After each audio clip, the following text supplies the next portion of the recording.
Bentornato Dusan, welcome back Dusan, welcome back Fagioli, welcome back Paul Pogba, welcome back Victory, welcome back Juventini of the world, welcome back Juventus? No, not yet.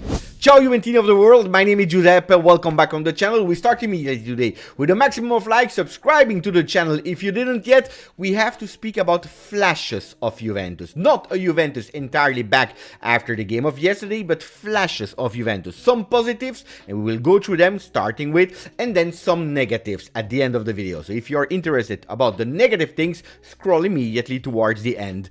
Anyway, let me first start speaking about Paul Pogba, because we have a beautiful page in Tuttosport with Paul Pogba in big saying flashes of the real Pogba, and he's also bringing luck to Paredes. Just a few things in brackets. Paredes said before the game to Paul, I feel that I will score today. And Paul said, yes, I'm feeling that as well. If you do, you come first to me and you hug me if you score. Well, 15 minutes, that was the time that Paredes needed to score a beautiful free kick, the fourth one in the season, and running indeed towards Paul Pogba. Speaking about Paul, the Frenchman, well, I tell you something, and it's a bold statement, but I believe in it, really believing in it. Paul Pogba at 10% on one leg with only 13 minutes at disposal is by far the best midfielder of Juventus, by far the best midfielder of Serie A. He's a player that, you know it, on the channel, even at the 6 years of his time at Manchester United, I was praying, I was begging, I was crying to have him back because I always believed in Paul Pogba.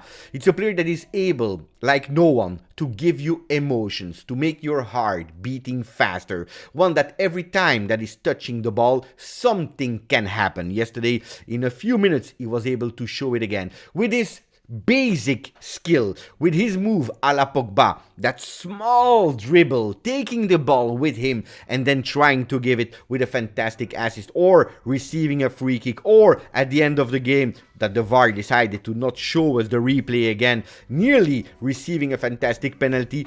Paul Pogba, ladies and gentlemen, he's back. Now, attenzione, don't go too fast. I always told you that we have to be prudent after that big injury in the American tourney. Paul Pogba, we don't know if he will be able to be back at his form, doing what he did yesterday for 90 minutes. Will he be able to play again 90 minutes? This season, I'm highly doubting about it. But if he's able to do it next year, guys, we are winning a champion. The thing, of course, is that we are worried, we are scared about him being injury prone, but if we can put aside that particular fact, Paul Pogba is the player that we need, is probably the player that we needed since Paul Pogba leaving a few years ago to Manchester United. Paul Pogba is a fantastic player, and that's what I wanted to start the video with, because I told you first the positives and then we go to the negatives. Another positive thing, of course, is the victory of Juventus 2-1, because Juventus is back to winning, is back to taking the 3 points and remaining them, or keeping them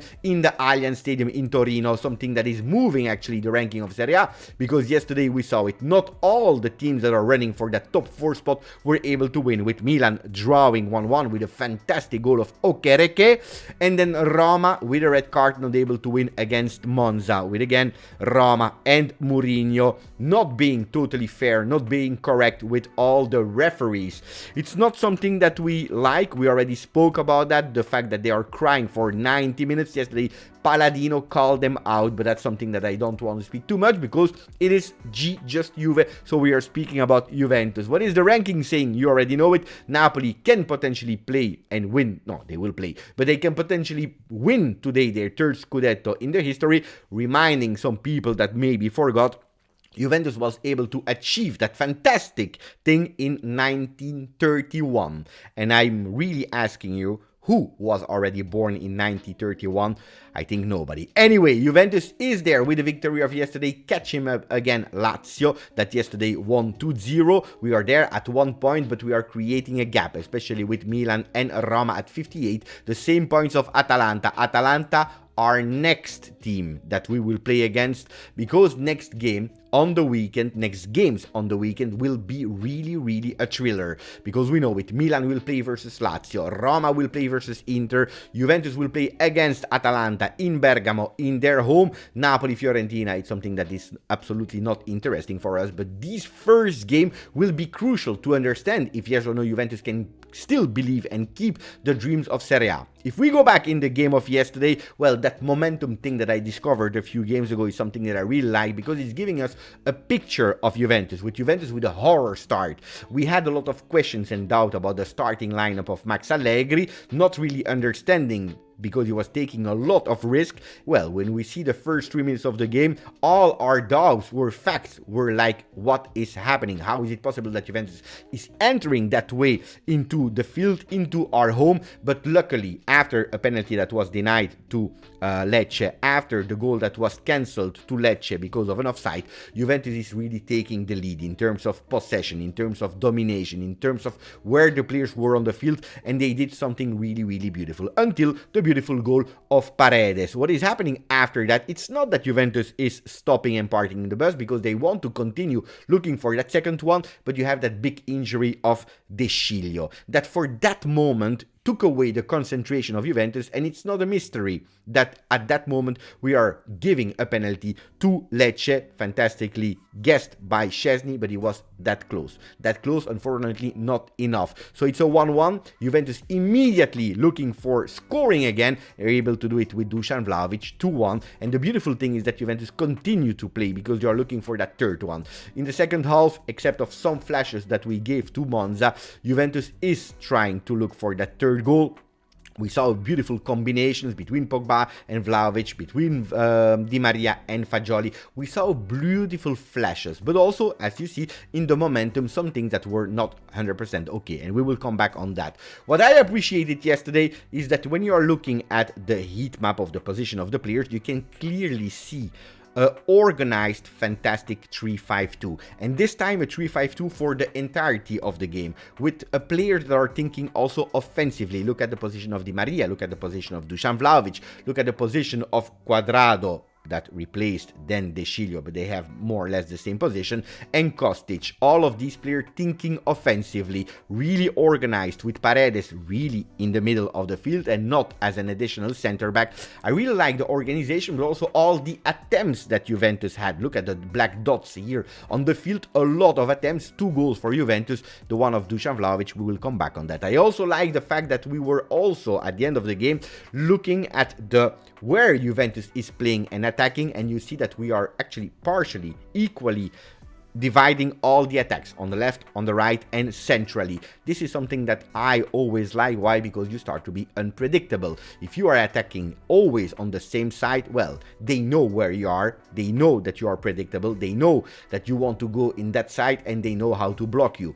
If you are dividing it to the left, to the center, and to the right side of the field, you start creating difficulties for everyone everywhere. We continue with the positive news, because we have a lot. I told you, video might be longer than expected, but Juventus is the best teams in terms of direct free kicks in the top 5 leagues, with 2 goals on free kick from Dusan Vlahovic in the beginning of the season. Spezia and Roma, also Milik, a fantastic one, and yesterday the one of Paredes that is opening his goals with Juventus, something that he was looking for, and I told you he was feeling it, and that's why he ran towards Pogba. Yesterday, ci pensa Dusan. Dusan is thinking about it. He's not thinking about it. Dusan is solving it, because he's scoring that 2-1. What a fantastic goal of Dusan Vlahovic. What I really appreciate about Dusan Vlahovic, except of the goal, is the fact that he was fighting on every ball. He didn't protest yesterday. He was not complaining. We were not seeing a Dusan Vlahovic with a sad face.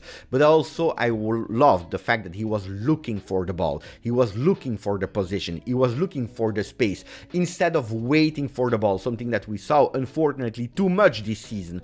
A passive Dusan Vlahovic, not able to find the correct position. So yesterday, when the cross of Kostic came, He knew where to go. He was going directed to the ball, and then he's taking it with his left foot. What a fantastic, beautiful, fantastic goal. Dusan Vlahovic and Kostic, the Serbian connection. It's also something beautiful. The first assist from Kostic to Dusan Vlahovic. Unfortunately, we had to wait the 3rd of May for this to happen. We were all expecting it to happen much earlier in the season. Hopefully, it's the first of a lot of them.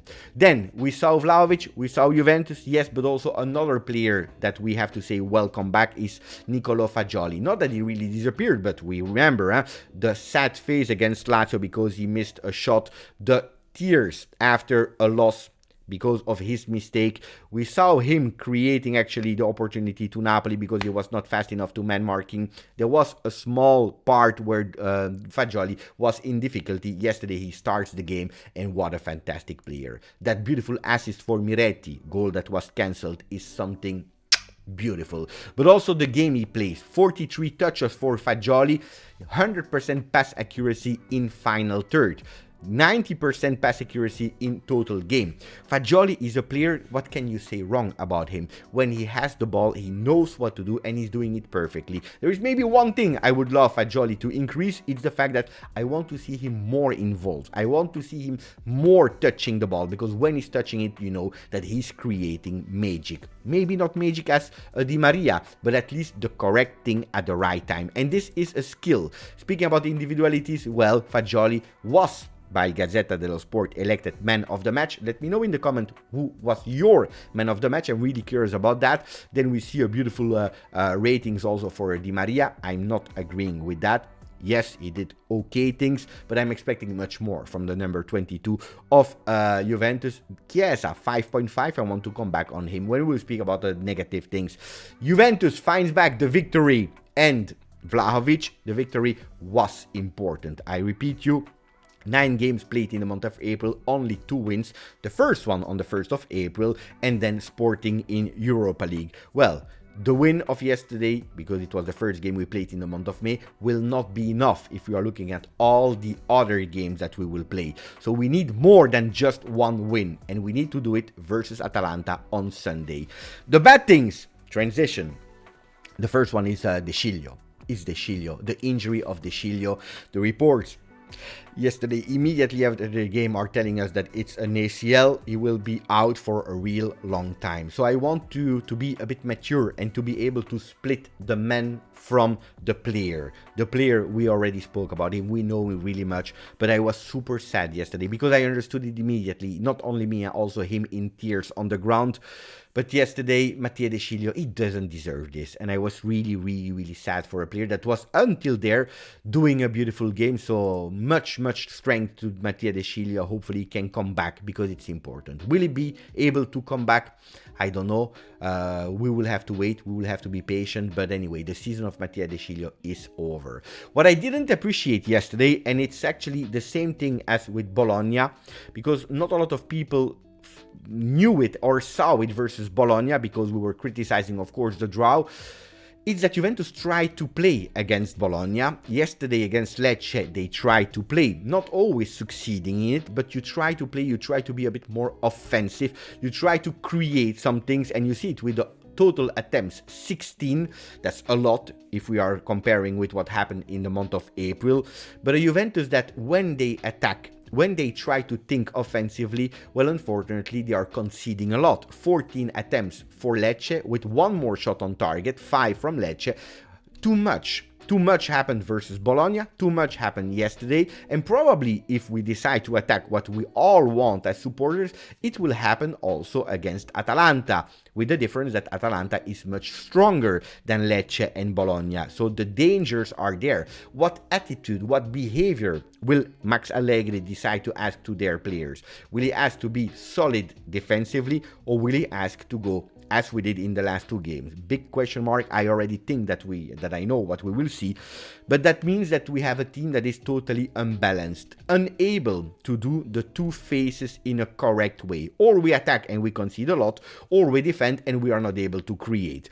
The other thing that I didn't like was the decision making of Federico Chiesa that at certain moments of the game, and I can understand it from a human point of view, is trying to go alone, to solve everything alone. Looks like he wants to prove something to the tifosi, but also to himself. Well, that counter-attack with that really bad decision is something that I didn't appreciate. Federico, first, do the basics again. That's what I would recommend him, the basics. Gain confidence with the basics, and then you go with personal flashes. What I didn't like yesterday was the goal cancelled to Miretti, not because offside or not offside. First of all, because we had to wait so long, but really long, to really see the lines drew on the field to understand if yes or no he was correctly offside. Apparently, the semi-automatic is telling us that yes, he was offside. But what I would love to see, and apparently that image disappeared or was never shown to us, is when is the ball kicked from Fagioli? Is it really working with the satellite as they explained to us? That means that when you have the contact where the ball is leaving, then that's the frame that is taking. If it's like that, I have nothing to say. But I would love to see that image also of Fagioli, because then, of course, if you are taking frame by frame, well, they can decide when they put it in or not. If you are going one frame behind, Fagioli would not be offside. I'm not contesting the offside. I'm not complaining about the offside. I just want to be sure that that ball is really going out of the foot of Fagioli. Another thing that I want to complain about maybe is the fact that yesterday Inter won 6-0. First of all, I don't like when Inter is winning, let alone 6-0. But the fact that yesterday they score one of their 6 goals with a foul of Mkhitaryan on the middle of the field that the referee is not able to see because he's behind, VAR decide to not call back the referee. Then we don't care. They won 6-0. They deserve to win. They play better. We all agree. But how is it possible they took away us the victory against Napoli for something totally similar, or even I will even add not even similar, because Milik is going on the ball, is touching the ball, while yesterday you see that Mkhitaryan is touching it. Guys, we are speaking about 1 week difference. What change in the perception? So or we are all equal or not, but looks like here this season 22-23 of top of Juventus not playing well, looks like they are making some differences. Gazzetta dello Sport is speaking about Inter 6 esagerata. 6. The number 6, but say also you are. That's what it means in Italian. You are fantastic. You are exaggerated, because yesterday they exaggerated with 6 goals. First page again for Inter, and there I'm asking myself, how is it possible? Because Inter is not first. We have Napoli, they didn't play, but second you have Lazio. If we want to speak about Lazio or discovering what they are saying about Lazio, you have to go until page 22, because the first 10 pages of Gazzetta dello Sport are speaking about Inter. Why? Don't ask it to me. Anyway, sembra Capodanno, looks like New Year for Napoli in big, because today could be the day of their 3rd Scudetto. Well, they don't care about what happened yesterday. The most important thing is Napoli. So if you want to know and understand what pages are supporting what team, just look at Tuttosport going with Juventus, Gazzetta dello Sport going with Inter, and Corriere dello Sport choosing for the winners of the league. It means Napoli. Today is the birthday of Kenan Yildiz that unfortunately the season has been stopped with Next Gen, so he's back like Huijsen with the under 19 to finish the playoffs there. We hope that they can play as much as possible and even win a trophy. That would be beautiful for the kids. I'm happy. 18 years old for the kid that is growing. A lot of people are asking, we want to see him in first team. Well, I will add you, give him time. I would love to see him one entire season first with the Next Gen before speaking about the first team. Speak about the future. It's not only Kenan Yildiz, but also Juve on Mercato, because it has been reported by Il Messaggero that Juventus really want to sign Sergej Milinkovic-Savic, another Serbian player, on top of keeping Vlahovic, on top of Kostic, having Sergej Milinkovic-Savic, because we know that Rabiot more and more is far away from Juve, and yesterday we had a fact that Juventus is also able to win without Adrien Rabiot. 25 million plus bonus. Will Lotito accept? That's a big question. That's one. But then I still need to wait. I still need to understand where Juventus will be at the end of the season. That was it for me, for a really long video with positives, with a lot of negative that we have to do better. Yesterday we won. I'm happy. For Pogba, calma. We will see each other later today. Grazie, forza. Juve.